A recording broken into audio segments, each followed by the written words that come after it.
Hello quilters, it's Marianne Fontana, Fontana Originals. I am working on a new die. It's called the Alabama Beauty. And it is a beauty. I absolutely love it. It is a curved die, and I've really become a big fan of curved dies. And here it is. This is what the piece that I'm making is going to be, what the block looks like. And here it is. It's called Modern Poinsettia. And so you're going to wonder, well, how am I getting that out of it? Well, what I did is I reversed the colors in the white, and I used part of the background pieces to make the modern poinsettias. So I wanted to show you there's a trick in sewing the block together. There's curves. I don't use any pins. I don't mark it. There are notches on the die, which helps me. And I do it all freehand, and I think it comes out perfect, and it saves a lot of time. And I wanted to share my tip with you. I always like to lay out my quilt blocks, or my block, before I do anything, and always make one block first, cut it out, make it, and this way, at least if you've made a mistake, you haven't cut out all the fabric. I've learned that the hard way. This is the way the block is going to look. There are 8 of these C sections, there are 4 B sections, and there are 4 A sections. Tip, I use batik fabrics for these types of two-way designs where you need lefts and rights, because you can use them either way and you can't cut them out wrong. It's been a lifesaver many times. And this is actually Island Batik fabric. So, the first thing they tell you to sew is to sew one of the B shape to a C, and then sew the C to the other side, and then we're going to add the A at the end in quarters. We're going to make these quarters. And once we get 4 quarters, then we will sew them together. Now, I have been working with sewing the pieces together. I like to make sure I know what I'm doing before I show you what I think I know I'm doing.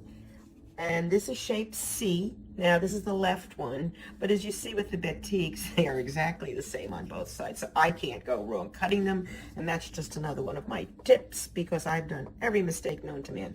I do not use pins. I find if I pin, I usually pin it in the wrong place, so the pin moves, or I stick myself with it, or I bleed on the fabric, so no pins. I always lift my presser foot, and I put my shape of fabric underneath. So, all right, I've done 3 stitches, and I'm going to stop. Here's the notch, and here's the notch. And I'm going to put the 2 notches together, and I'm going to hold my finger on it like that. And I'm going to look and see how this looks. This actually looks lined up perfectly, because if I take a little tug, see, you see the red underneath? I'll pull it back, and I'm just going to sew. I haven't pinned it, and I stop exactly where that notch is, because that's where I was holding to. I didn't hold this. And if you look, see the way it's curving in the other direction? So now what I'm going to do is I'm going to take this piece and match this end up, hold it. Now you can lift your presser foot up, but look at that, lines up perfectly. So who needs pins, right? Let's look. And there you go. Pretty good. Let's do another one. I like to chain everything, so I'm going to just stick this back under the foot and take a few stitches so they stay in a little chain. Now, I'm not sewing all the way to the end, because I want to bring another piece in and try to kiss it next to it as I go. I'm actually, I don't know if you know, I have on the side here, I have these. This is the same as the green one I'm working with, but they're white, and I actually have to make 2 different versions of the block, one with these green centers. And I'm just going to pick it up. Make a couple stitches, 1, 2, 3, 4. That's enough. Now you look at this, it almost turns straight. It's curved, but with the notches and the way the bias is set. And I put the tab on it, hold it down. And you see the little space? If you just pull from underneath, you get a perfect seam. And if you see it folding, just gently pick it up. Stop. Always stop with your needle down. So now I'm going to turn it again, and I'm going to match up this piece right there. And you see the way this looks? I can leave my presser foot up, and I'm just going to put my finger underneath gently and give it a little tiny pull.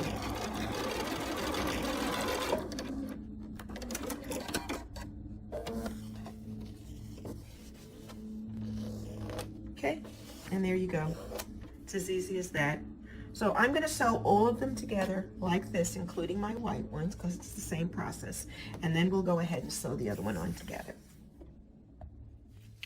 I finished the one side, and I don't press them, I just finger press. I happen to have nails, I keep them for this reason. But also, if you happen to have a small wooden dowel or other, you can use it, or just use your finger and go like this, and I press them at this point.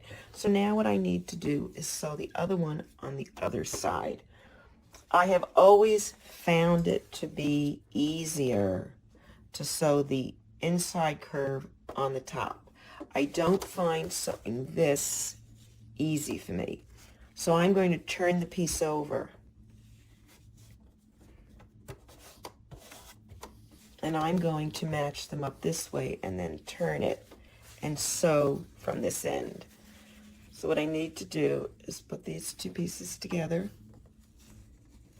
And it's going to be just like I'm sewing a straight line. I'm going to put it under my foot pedal and take 1 or 2 stitches. All right, I took 2. And then I'm going to go like I did before and match up the notch and put my finger on it, and then take my hand from the underside. Now I've got my foot plate lifted. I have a knee lift. This is a Bernina. And I'm going to just hold the underside, and I'm going to stitch to my finger and stop. Now I have to deal with all this stuff, which I didn't have before. So the first thing I'm going to do is match up the little white piece to the orange, and I'm going to hold my finger with the seam down. I do not press seams open. Life is too short. I would be here forever. And I'm going to take this other piece. If you can see here, I'm giving it a tug to straighten it out while watching this, and I'm letting this flatten. Okay? So let's fix the back. Put our foot down. Now, I'm going to take just 1 or 2 stitches because this wants to fold up, and I don't want it on top of my foot. I want it under my foot. And just make sure you come right across that seam, see, where it's flat. And if you need to, pick up your foot so that the little loose piece goes under, and sew to the end of the seam. That's it.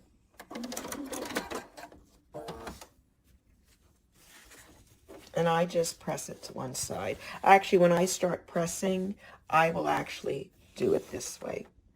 A lot of instructions tell you, press the seams open. Well, it's a real challenge. Look at this. You know, you're going to try to press this open, then you're going to try to press this open, then you're going to try to match them up. This way, I find, if you press everything in one direction, they'll fit beautifully. They won't be any more bulky, because what's the difference if you have, 2 on one side and 2 on the other, or, they're open. And then look, I'm not disappointed in that. I think it looks quite all right, and it's easy. I like to do things fast and easy. All of these are done, and I press them. And if you see what I did, I don't press anything open. I press them all one way. What I do a lot of times is I'll put them, I go, okay, point up, and I just swipe it with the iron. I let it sit there for a minute with the steam, and I move, and I set it down. I go to the next one, and they look fine. I'm happy with the results. I need to make quarters now. And the key to making this is to sew the piece on this side. And you would turn it over. I actually I'm going to start from here. But what you have to make sure is the notches are in 2 different spots. So you do want to pay attention. Where the pointy piece is, it goes to the smaller notch. And where the longer strip, the border strip is, it will fit here. Okay, so that's kind of the way you have to sew it in. Of course, that's backwards and upside down. But I'm going to make quarters. So I'm just going to go ahead and sew one of these to all of these pieces. And as I said, I have green ones, and I also have ones with ivory in the background. And they're part of the background blocks that I have to make once I make these. These are set on point. And then we're going to use those as the setting triangles. This is the way the block needs to be positioned. The 2 notches match here, and the 2 notches match there. But as I said to you, I like to always sew the outside curve first, so I want this on the bottom. So I'm going to turn it over. Now the nice thing about batiks is there's no right and wrong, and I'm going to want to sew this in. So I'm going to take it with my finger and flip it over. And now I can sew it this way. And this is actually a little bit like there's 2, it looks almost rounded, but it's not. But you want it to be facing the side you're going to sew. I put my fabric under the presser foot and I take a few stitches. And I stop. And I'll trim these pieces away later. So the first thing I'm going to do is I'm going to match up that notch, put my finger on it. If I need to, I'll lift my presser foot, move the ivory out of the way so it's not showing. And so do the notch. That's all I'm doing. Then I'm going to go look for that other notch. And I'm not really paying attention to how this is right now. I'm just interested in putting the notch there. And I'm going to hold my finger on it. And I'm actually, if I have to, I'll hold my other finger here too. But I'm going to just try to keep it resting on the sewing place. See, it looks pretty there. But if you notice when you do that, boy, this piece is irritating, isn't it? Look. Look. Do you see the curve? It's perfect. So I'm going to put my finger here, and I'm going to sew. Now, if you ever, you can pick up your foot if you need to reposition. Let's look. Oh, it still looks good. You have to stop by. Now I stopped because I saw a little fold. I don't know if you can see it. A little tiny fold. So we're going to, see, straighten it out. I'm just holding the presser foot up with my knee. I have a knee lift, the Bernina. And I'm going to just get to the, I'm just going to the notch. All I want to do is get to the notch. I'm at the notch now. See the notch right here? It's across from the needle. Okay, so I'm just going to back up a little. And I'm going to go now, I'm going to go match this piece up. And you have to end up sewing it this way. So that's why I'm holding it there. And if I lift my presser foot up and give a little tug, the whole thing matches up. It's like magic. Now, why would you pin? If you could just go over to the sewing machine, throw the pieces down, and sew them together. Let's look.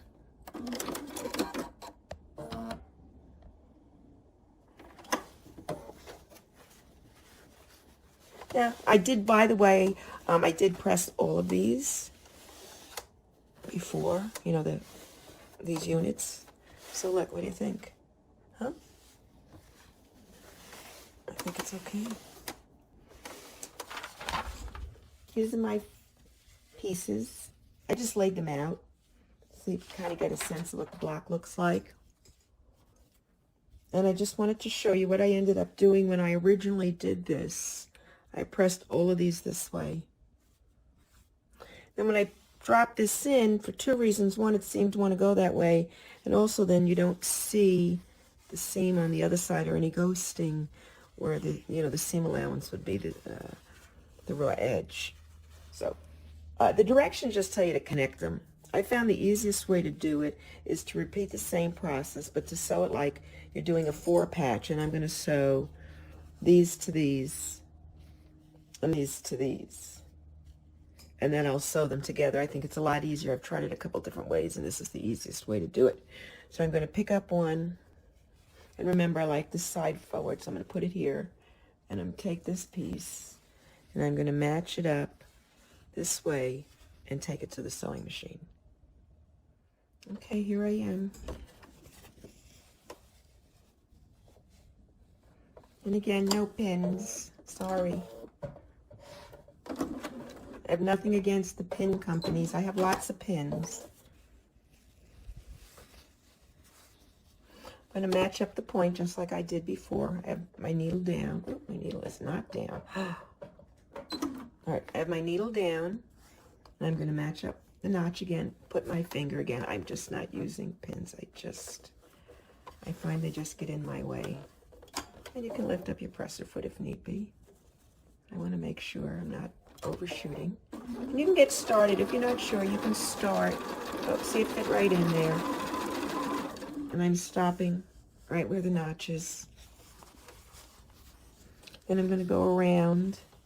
Now it's kind of in reverse, but I'm going to go find that other notch. Put it there, put my finger on it. And I'm actually twisting the fabric so they're lined up evenly. So there it is.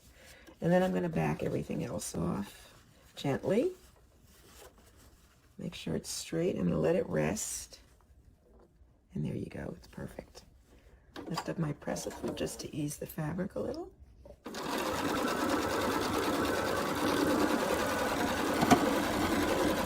To the notch I sewed. Pick it up. Now, you have this folded piece here and this folded piece here. They have to be at right angles. So it's going to go like that. Can you see? Okay.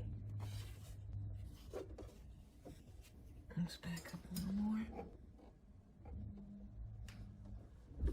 And I'll lift my presser foot up. And again, this will just lay. See the way that lays? How nice that is. Look at that, by having the seams going in one direction.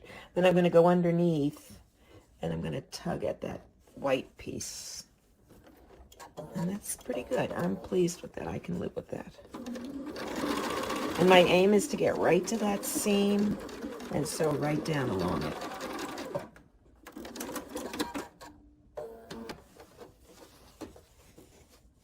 Here you go. Now that's the way it's supposed to look. You have one with a wide piece, and this is sewn in, so there's no more seam allowance. This still has the seam allowance. Now I'm going to sew all the pieces like that together. And then when I'm done, then we'll sew the two together.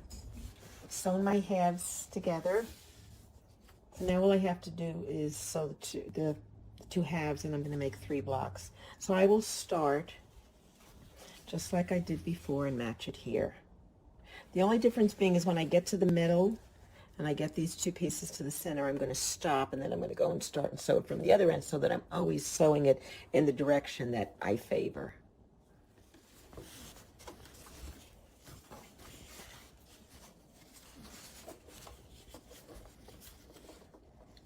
Same process, match it up, put it under the foot plate, presser foot, not the foot plate, you know what I mean.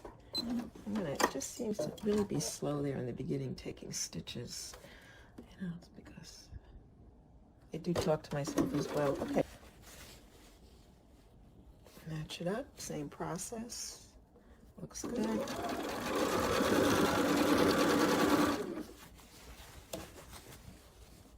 to the next notch.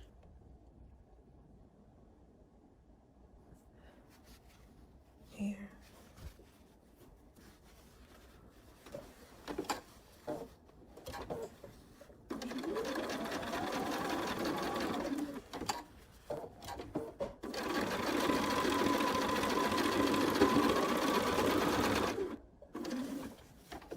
Now the difference is when I get here, I'm going to kiss these seams together, because since I press them in the same direction, and in this case I press them each, you know, whichever way I did it, I press them all the same, so that when I match them up, they'll be opposite, and I will make those 2 seams kiss.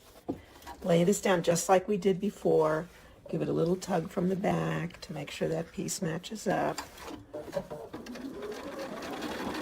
But instead of going across, I'm going to just stop there, cut the fabric, cut the thread, and I'm going to flip it over, and I'm going to sew the other side in on the same way. And it actually makes it so much easier, because if you're not used to sewing it the opposite way, it gets really wonky and rough, and you're going to struggle. This is just pretty much foolproof. As long as you... Okay, and I'm going to go, because don't forget you have the notches, and you're really, you know, easing the fabric all the way, so when you get to the middle, it fits perfectly.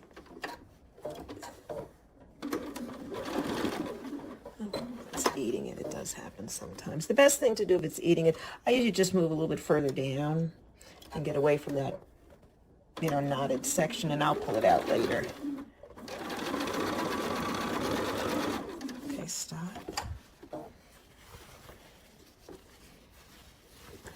Just match it up down here. And again, if you notice, I'm not even paying attention to the part that's been sewn already. Doesn't matter. Okay.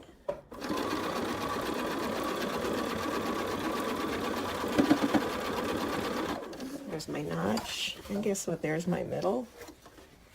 And it fits beautifully. Now, if you can see, there's a little bit showing here. I really don't care, because I'm going to come right around. It's going to be within that seam allowance. And don't forget, these are really at an angle. You're not sewing straight lines. Everything's at an angle here. What you do want to do is match up with the other side. And that's it.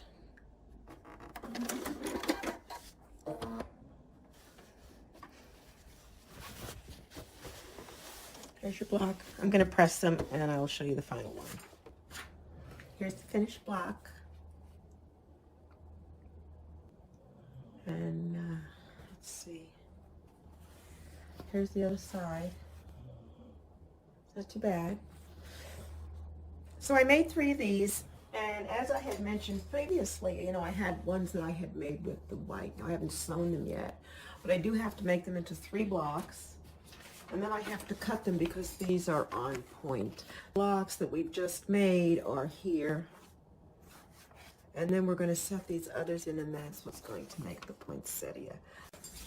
And you can get the pattern. This is at the Modern Poinsettia. And it's available on AccuQuilt.com because it was a pattern that I designed for them. So it's available on their website. And it is featuring the Alabama Beauty. For more information on quilts that I design and patterns that I sell, you can follow me on YouTube or on Facebook under Fontana Originals, or you can visit Etsy.com and look for my shop, Fontana Originals, where I do offer patterns and quilts for sale. Thank you very much.